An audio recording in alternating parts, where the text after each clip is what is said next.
மாண்புமிகு எதிர்க்கட்சி தலைவர் பேரவைத் தலைவர், நீங்க உட்காருங்க. நேற்று நான் பேசும்போது சில அமைச்சர்கள் குறுக்கிட்டு பேசினாங்க, அதற்கு நீங்க அனுமதி கொடுத்தீங்க.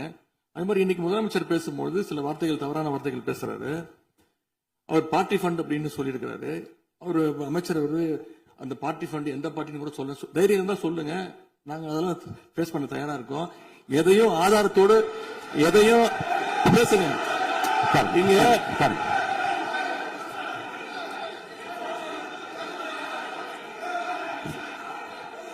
அது மாதிரி பேரவைத் தலைவர் அவர்களே, நேற்று நான் பேசி முடிஞ்சோடனே நீங்க அவை முடிஞ்சிருச்சுன்னு சொல்லிட்டீங்க.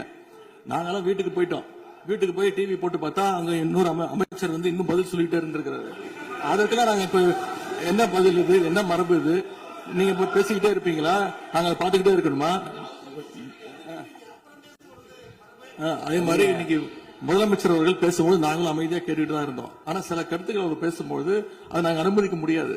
ஆதாரத்தோடு ஏதாவது பேசணும்னா, குற்றச்சாட்டுகள் சொல்லும் போது ஆதாரத்தோடு சொன்னீங்கன்னா அதை நாங்க ப்ரூவ் பண்றதுக்கு தயாராக இருக்கேன்.